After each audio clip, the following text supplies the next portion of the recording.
दोस्तों, प्राचीन समय में चित्रभानु नामक एक शिकारी था। जानवरों की हत्या करके वह अपने परिवार को पालता था। वह एक साहूकार का कर्जदार था, लेकिन उसका ऋण समय पर न चुका सका। क्रोधित साहूकार ने शिकारी को सियुमठ में बंदी बना लिया। इत्तेफाक से उस दिन शिवरात्रि था। शिकारी ध्यानमग्न होकर शिव संबंधी धार्मिक बातें सुनता रहा। चतुर्दशी को उसने शिवरात्रि व्रत की कथा भी सुनी। प्यारे दोस्तों, शाम होते ही साहूकार ने उसे अपने पास बुलाया और ऋण चुकाने के विषय में बात की। शिकारी अगले दिन सारा ऋण लौटा देने का वादा करके बंधन से छूट गया। अपनी दिनचर्या की भांति वह जंगल में शिकार के लिए निकला, लेकिन दोस्तों दिन भर बंदी गृह में रहने की वजह से भूख प्यास से बेचैन था। शिकार खोजता हुआ वह बहुत दूर निकल गया।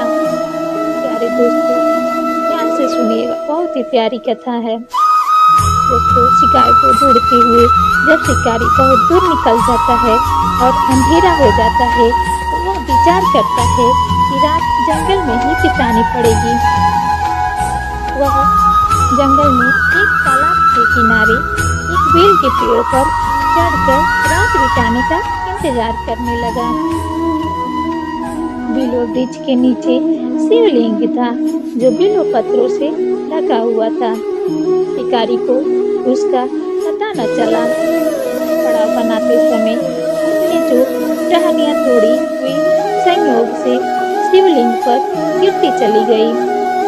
इस प्रकार दिन भर भूखे प्यासे शिकारी का व्रत भी हो गया और शिवलिंग पर बिल्व पत्र भी चढ़ गए।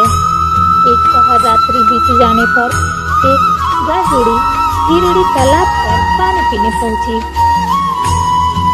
शिकारी ने धनुष पर तीर चढ़ाकर यूं ही प्रत्यंचा खींची।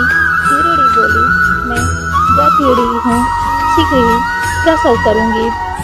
तुम एक साथ दो जीवों की हत्या करोगे, जो उचित नहीं है। मैं बच्चे को जन्म देकर शीघ्र ही तुम्हारे समक्ष प्रस्तुत हो जाऊंगी, तब मार लेना। शिकारी ने प्रत्यंचा ढीली कर दी और हिरणी जंगली झाड़ियों में लुप्त हो गई। प्रत्यंचा चढ़ाने तथा ढीली करने के वक्त कुछ बिल्व पत्र अनायास ही टूटकर शिवलिंग पर गिर गए। इस प्रकार उससे अनजाने में ही प्रथम प्रहर का पूजन भी संपन्न हो गया। कुछ देर बाद एक और हिरणी उधर से निकली। शिकारी की प्रसन्नता का ठिकाना न रहा। समीप आने पर उसने धनुष पर बाण चढ़ाया। तब उसे देख हिरणी ने विनम्रता पूर्वक निवेदन किया, हे शिकारी, मैं थोड़ी देर पहले ही ऋतु से निवृत्त हुई हूँ।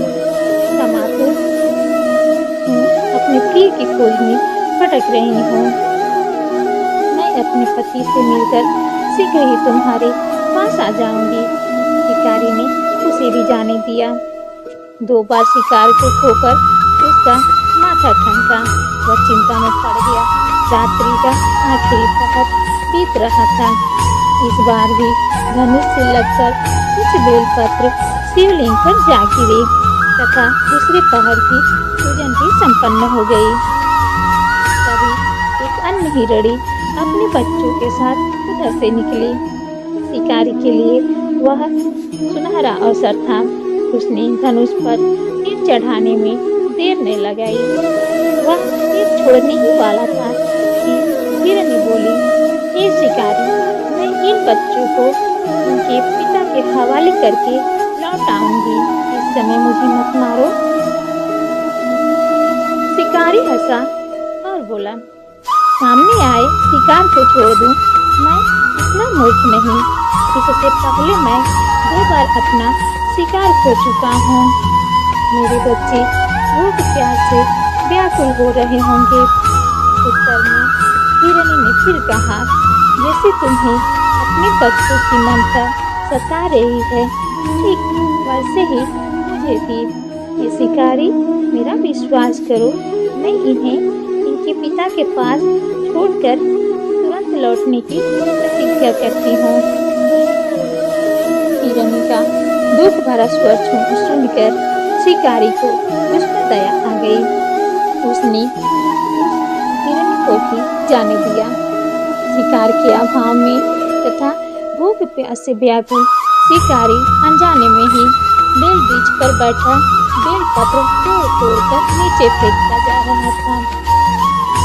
सुबह होने को हुई तो एक हष्ट पुष्ट मृग उसके रास्ते पर आया। शिकारी ने सोच लिया कि इसका शिकार वह अवश्य करेगा। शिकारी की तनी प्रत्यंचा देखकर मृग विनीत स्वर में बोला, हे शिकारी, यदि तुमने मुझे शीघ्र आने वाले 3 हिरनियों तथा छोटे छोटे बच्चों को मार डाला है तो मुझे भी मारने में विलंब न करो, ताकि मुझे उनके वियोग में एक क्षण भी दुख न सहना पड़े। मैं हिरनियों का पति हूँ। यदि तुमने उन्हें जीवन दान दिया है तो मुझे भी कुछ क्षण का जीवन दान देने की कृपा करो। मैं उनसे मिलकर तुम्हारे समक्ष उपस्थित हो जाऊंगा। मृग की बात सुनते ही शिकारी के सामने पूरी रात का घटना चक्र घूम गया। उसने सारी कथा मृग को सुना दी। तब मृग ने कहा, मेरी 3 पत्नियां जिस प्रकार प्रतिज्ञाबद्ध होकर गई हैं, मेरी मृत्यु से अपने धर्म का पालन नहीं कर पाएंगी। अतः जैसे तुमने उन्हें विश्वास पात्र मानकर छोड़ा है, वैसे ही मुझे भी जाने दो। मैं उन सबके साथ तुम्हारे सामने शीघ्र ही उपस्थित होता हूँ। शिकारी ने उसे भी जाने दिया। इस प्रकार प्रातः हो आई। उपवास, रात्रि जागरण तथा शिवलिंग पर बेलपत्र चढ़ने से अनजाने में ही शिवरात्रि की पूजा पूर्ण हो गई। पर अनजाने में ही की हुई पूजन का परिणाम उसे तत्काल मिला। शिकारी का हिंसक हृदय निर्मल हो गया। उसमें भगवत शक्ति का वास हो गया। थोड़ी ही देर के बाद वह मृग सपरिवार शिकारी के समक्ष उपस्थित हो गया, ताकि वह उनका शिकार कर सके। किंतु जंगली पशुओं की ऐसी सत्यता एवं सामूहिक प्रेम भावना देखकर शिकारी को बड़ी गिलानी हुई। उसने मृग परिवार को जीवन दान दे दिया। अनजाने में शिवरात्रि की व्रत का पालन करने पर शिकारी को मोक्ष की प्राप्ति हुई। जब मृत्यु काल में यमदूत उसकी जीव को ले जाने आए तो शिवगणों ने उन्हें वापस भेज दिया तथा शिकारी को शिवलोक ले गए। शिव जी की कृपा से ही अपने इस जन्म में राजा चित्रभानु अपने पिछले जन्मों को याद रख पाए तथा महाशिवरात्रि के महत्व को जानकर उसका अगले जन्म में भी पालन कर पाए। दोस्तों, इस कथा से हमें ये संदेश प्राप्त होता है कि शिकारी महादेव की पूजा अनजाने में किए, फिर भी व्रत का फल मिल गया। वास्तव में महादेव शिकारी की दया भाव से प्रसन्न हुए। अपने परिवार के कष्ट का ध्यान होते हुए भी शिकारी ने मृग परिवार को जाने दिया। यह करुणा ही उस शिकारी को पंडित एवं पुजारियों से उत्कृष्ट बना देती है, जो कि सिर्फ रात्रि जागरण, उपवास एवं दूध, दही, बेलपत्र आदि द्वारा शिव को प्रसन्न कर लेना चाहते हैं। इस कथा में दोस्तों सबसे महत्वपूर्ण बात यह है कि अनजाने में हुए पूजन पर विशेष बल दिया गया है। इसका अर्थ यह नहीं है कि शिव किसी भी प्रकार से किए गए पूजन को स्वीकार कर लेते हैं अथवा भोलेनाथ जाने या अनजाने में हुए पूजन में भेद नहीं कर सकते हैं। वास्तव में दोस्तों वह शिकारी शिव पूजन नहीं कर रहा था। इसका अर्थ यह भी हुआ कि वह किसी तरह के किसी फल की कामना भी नहीं कर रहा था। उसने वृद्ध परिवार को समय एवं जीवन दान दिया, जो कि शिव पूजन के समान है। शिव का आर्थिक कल्याण होता है दोस्तों। वो निरीह प्राणियों का कल्याण करने के कारण ही वह शिव तत्व को जान पाया तथा उसका शिव से साक्षात्कार हुआ। परोपकार करने के लिए महाशिवरात्रि का दिवस होना भी आवश्यक नहीं है।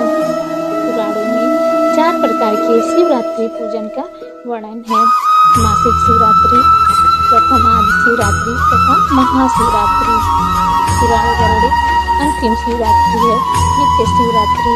वस्तुतः प्रत्येक रात्रि ही शिवरात्रि है। अगर हम उन परम कल्याणकारी आशुतोष भगवान में स्वयं को लीन कर दे तथा कल्याण मार्ग का अनुसरण करे, वही शिवरात्रि का सच्चा व्रत है। दोस्तों, उम्मीद करती हूँ आप सबको महाशिवरात्रि की व्रत कथा पसंद आया होगा। प्यारे दोस्तों, आपसे एक प्रार्थना है, एक निवेदन है, आप मेरे चैनल को सब्सक्राइब अवश्य करें। भगवान शिव की कृपा आपके पूरे परिवार पर सदैव बनी रहे। फिर मिलते हैं नेक्स्ट वीडियो में।